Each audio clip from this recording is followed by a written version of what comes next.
Olá, eu sou a professora Ana Carolina e vou lecionar a disciplina de arte para o 4º ano do Colégio Emaús. Lembre-se das nossas orientações, de estar sempre num local bem tranquilo para fazer nossas videoaulas e que todas as atividades devem ser feitas tendo como base aquilo que assistimos aqui na nossa videoaula, tudo bem? Então, vamos lá! Hoje precisamos dar o parabéns para 2 alunos que enviaram as suas atividades para a gente. Um deles foi o Kelvin, que nos mostrou a Escola dos Sonhos. E eu fiquei muito feliz que a Escola dos Sonhos dele tem uma piscina e um campo de futebol, olhem só. E todas as cadeiras, né, são bem confortáveis, é algo bem dos sonhos mesmo, Kelvin. Eu adorei. O Kelvin também mandou pra gente a sala de aula do futuro. Observem que a professora nem ao menos encosta no quadro. Ela faz tudo através de um controle remoto. Eu quero ser essa professora dessa escola do futuro. Eu adorei, Kelvin. Adorei a criatividade, adorei os seus traços artísticos. Ficaram muito bonitos. Continue me mandando suas atividades que eu estou adorando ver como você é uma artista. Nosso segundo aluno foi o Guilherme, que fez um vídeo pra gente aqui da nossa sala, pra gente poder ver como ele fez uma adaptação das pernas de pau que nós vimos, né, nas nossas aulas, e ele fez, na verdade, algo bem legal. Ele transformou as pernas de pau em pernas de lata. Olhem só a criatividade que o Guilherme teve, né? Na verdade, a arte, meninos, é isso, é você transformar tudo aquilo que você tem em algo artístico. E observem como a brincadeira ficou divertida. Ele fez as pernas de lata puxadas por fios, né, por um barbante, e eu tenho certeza que ele se divertiu muito e que já tá craque brincando de perna de lata. Guilherme, eu adorei a sua atividade, achei muito criativa. Transformar as pernas de pau em pernas de lata é transformar aquilo que a gente tem em casa em arte, em brincadeiras artísticas. Eu achei incrível. Pontos para criatividade, continue assim e continue mandando para mim todas as atividades que você fizer, tá bom? Turma, todas as atividades, vídeos, todas as fotos, por favor, mandem pra gente, que eu tenho certeza que os colegas de vocês estão adorando saber como vocês estão aí na casa de vocês. Kelvin e Gui, muito obrigado pelas nossas obras de arte de hoje. E turma, tô esperando todos os trabalhos de vocês, tá bom? Bom, hoje vamos dar continuidade então, agora que já demos os parabéns para os nossos alunos artistas, a nossas disciplinas de arte. Finalizaremos hoje o bloco 1, o primeiro bloco do nosso livro, né? Então vamos falar aí das últimas páginas que faltam para a gente falar. Vamos fazer uma retrospectiva em fotos, onde nós vamos lembrar tudo aquilo que já estudamos até o momento de hoje e vamos falar sobre o encerramento do nosso bloco 1. Vamos lá?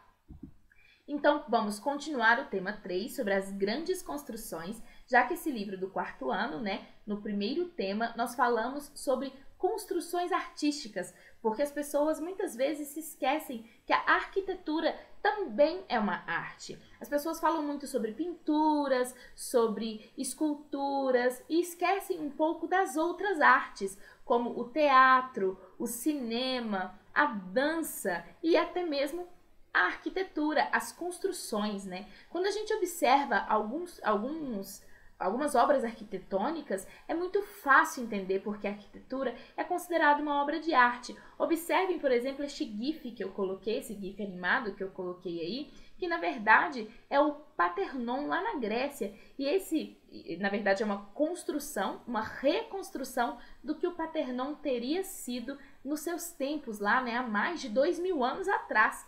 Porque o que resta dele é só esse finalzinho aí, é muito pouco, porque o tempo acabou destruindo o Parthenon. Mas observem as linhas, observem a maneira como as figuras eram colocadas, como a gente pode dizer que, na verdade, essa construção não é uma escultura, não é uma construção arquitetônica artística, é algo muito lindo, né? Então, agora, vamos continuar. Vamos falar no Prazer em Conhecer, da página 55, que é aquela parte do nosso livro em que nós reservamos para falar sobre 2 artistas que aprendemos no tema. Vamos lá? Nesse tema, conhecemos grandes construções da humanidade. Aprendemos o que é arquitetura e pudemos apreciar diferentes obras arquitetônicas. Também conhecemos como diferentes linguagens da arte interagem com a arquitetura. Agora é o momento de saber um pouco mais de um grupo e de um artista estudados nesse tema. O primeiro é o Grupo Esparrama. O Grupo Esparrama foi criado em 2010 e é formado por Yarley Rangel, Rani Guerra, Lígia Campos e Kleber Brianes. Seu primeiro espetáculo, chamado 2x4, estreou em 2013. E nessa comédia, palhaços tentavam reger um quarteto de cordas. Durante a história, as propriedades do som eram apresentadas ao público. Então não é só um teatro, é um teatro que ensina. O público saía desse teatro não só com a mente limpa de ter se divertido, de ter rido bastante, mas também com vários conhecimentos novos. E vamos falar do Rui Otaki. Filho da artista plástica japonesa Tomi Otaki, Rui Otaki é um arquiteto e designer de móveis brasileiro. O visual de suas obras arquitetônicas é bastante ousado, pois o artista dá formas inusitadas tanto à fachada quanto aos ambientes internos das construções que projeta. Vocês lembram, né, daqueles prédios mais circulares, com uns ângulos que a gente não costuma ver, e é algo muito legal, né? Porque, na verdade, quando a gente se depara com um prédio desse, ele faz tudo aquilo que a arte foi feita para fazer, que é fazer com que a gente se assuste por um momento e depois a gente perceba a beleza daquele monumento, né, daquela construção. Eu acho incrível me deparar com esse tipo de prédio, porque faz a gente refletir, tira a gente daquela mesmice de andar sempre e observar os prédios muito parecidos, as casas todas muito iguais. Quando você observa um prédio como esse, do Tomi Otaki, e alguns também do Oscar Niemeyer, que é um grande arquiteto brasileiro, a gente para observar, a gente para pensar naquela beleza, e é isso que a arte se propõe a fazer sempre. E agora, vamos para a nossa retrospectiva em fotos do bloco 1. Então eu trouxe várias fotos para relembrar tudo aquilo que a gente já estudou neste bloco, para a gente poder fazer o fechamento desse bloco de maneira excepcional. Vamos lá? A primeira coisa que a gente aprendeu no bloco 1 foram as construções. Vocês se lembram desse GIF que eu coloquei? Ele falava sobre as construções antigas. E aí ficou essa pergunta para a gente. Como será que eles conseguiram levantar essas pedras enormes naquela época? Sim, lembram que eu falei para vocês? É ainda um mistério muito grande, porque essas pedras, elas não são deste local, elas foram trazidas de longe e de uma época em que não existiam esses automóveis, não existia helicóptero, não existia navio para que carregassem essas pedras. Então, como essas pedras foram parar ali, ainda é uma grande pergunta, né? Mas, na verdade, é uma construção muito bonita que demorou milênios para ser feita. Também falamos sobre os iglus, né, que são essas construções das pessoas que vivem aí em temperaturas baixíssimas, debaixo da neve, que são construções feitas de blocos de gelo. Olha só que interessante. Eles constroem tudo de bloco de gelo, porque lá dentro fica mais quentinho. Vimos também as construções de palafita, vocês lembram? Que são construções que são feitas sobre a água com pedaços de madeira, né, para afastar a construção da água e evitar danos. Então nós tivemos aí essas 3 fotografias sobre as construções de palafita e também tivemos essa obra de arte que foi inspirada nesse tipo de construções, né? Então a gente observou aí quais eram as características dessa obra de arte que a faziam nos lembrar das construções de palafita. Falamos também sobre a perna de pau, que foi aí a atividade que o nosso colega Guilherme fez uma releitura sobre as pernas de lata. As pernas de pau, elas são um objeto circense, né? Os artistas de circo já utilizam já faz bastante tempo e, na verdade, esse grupo que nós vimos utiliza também em apresentações na rua como parte do seu número de dança. E as pernas de pau são muito interessantes. Inclusive, esse grupo utiliza nas mãos, né? E torna aí esse visual tão bonito e diferente, algo que, de novo, a gente olha e primeiro precisa pensar um pouco. O que é isso? Até a gente perceber que, na verdade, a gente nem precisa explicação. A gente precisa só apreciar a beleza desse momento. Quando eu era bem pequena, eu tive aula de circo lá na minha escola e eu andava de perna de pau. No começo foi difícil, depois eu aprendi. E vocês, já andaram de perna de pau? É bem divertido, mas é um pouquinho perigoso. A gente sempre tem que fazer com um adulto por perto e alguém que saiba ensinar pra gente direitinho o que fazer. Falamos também sobre as casas imaginárias, sobre as maneiras como os artistas imaginam casas que normalmente não estão na realidade, estão só aqui, no pensamento e na imaginação desses artistas. Uma delas, por exemplo, é a casa do Vinícius de Moraes, essa musiquinha que todo mundo conhece, né? Era uma casa muito engraçada, não tinha teto, não tinha nada. Então, essas casas são imaginárias justamente pela maneira de que elas não podem existir. Imaginem uma casa sem teto, sem nada, que não podia entrar, não podia sair. Então, na verdade, essas casas, né, essas construções imaginárias, elas servem apenas para dar asas à nossa imaginação, às nossas ideias, utilizando algo que todo mundo conhece, que é uma construção feita para que a gente habite.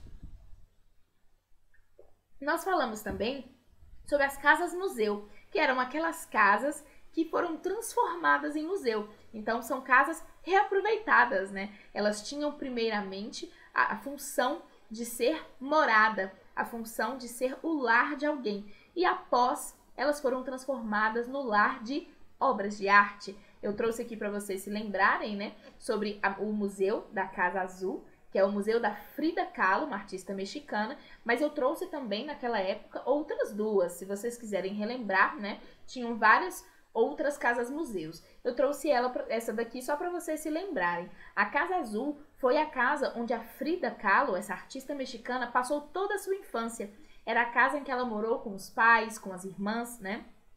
Quando ela se casou, ela acabou se mudando para outra casa, mas ela sempre voltava para visitar os pais, para visitar as irmãs, e quando a família decidiu criar o museu, com a maioria, né, das obras da Frida, que ainda continuavam no México, porque ela tem obras por todo o mundo, principalmente nos Estados Unidos, eles acabaram escolhendo a casa da infância da Frida, a Casa Azul, que sempre teve essa cor e sempre foi conhecida como a Casa Azul, como o local onde seria o Museu da Frida Kahlo. Esse museu ele é visitado durante todo o ano por inúmeros turistas e fica lá na capital do México, na Cidade do México, na Ciudad de México. E é um museu muito conhecido no mundo inteiro e era, na verdade, a casa da infância da artista. Isso é bem interessante. É o reaproveitamento de uma construção que antes era o lar de um artista e depois serviu para criar e permanecer na história todas as obras que esse artista criou. Nós falamos também sobre somente uma cor? É permitido. O artista ele tem a licença poética de fazer aquilo que ele imaginar, né? Então nós tivemos aí essa obra do Cildo Meireles, que é um quarto basicamente de duas cores, né? Branco nas paredes, mas todos os objetos, imóveis, chão são vermelhos. Imagine se tudo fosse vermelho, a gente poderia chamar de algo monocromático, né? Mas, professora, por que a gente utiliza uma cor só?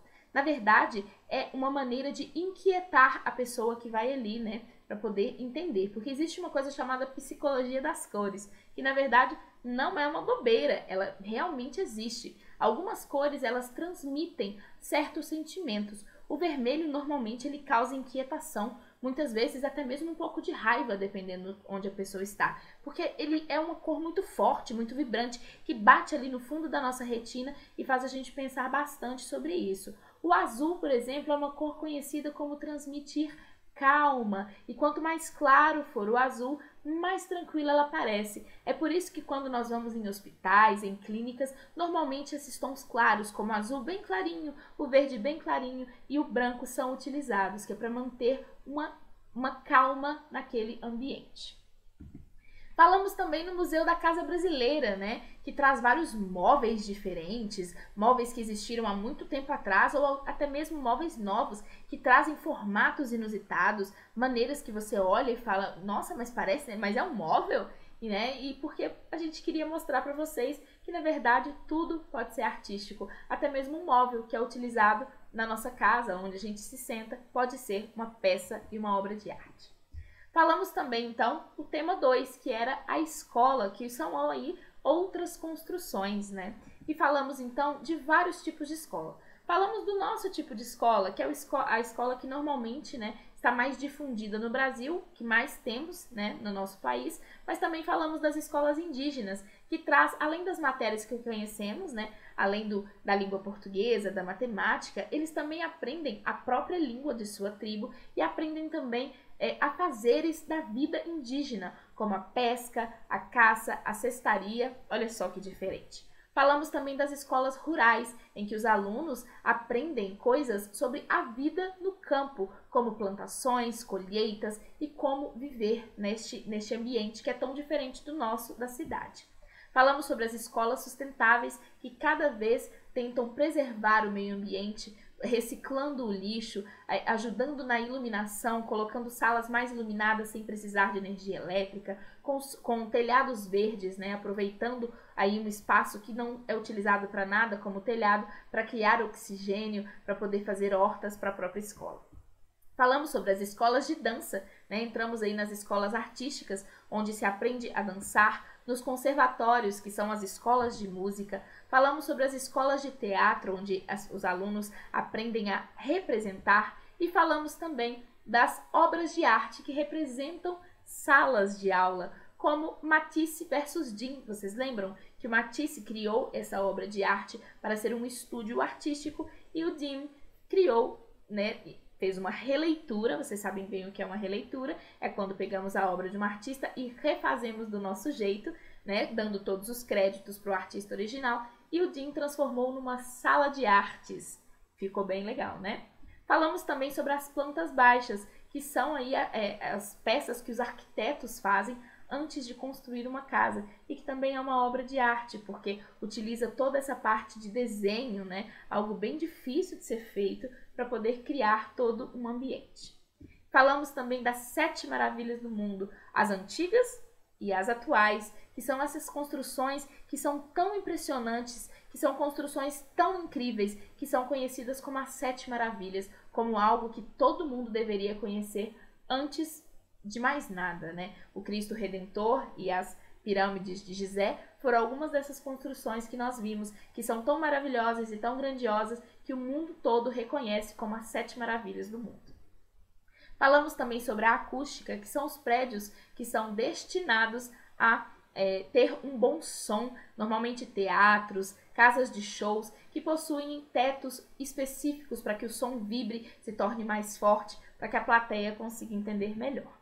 Falamos também sobre as ocupações artísticas, né, das ruas e do Teatro da Janela, que são pessoas que vão para as ruas fazer, dar vazão à sua arte, mostrar a sua arte, tudo aquilo que eles fazem. Então, palhaços, bandas de músicas, grupos de teatros, que ao invés de irem para casas de shows, para teatros, né, o edifício teatro, eles preferem se apresentar nas ruas para o grande povo.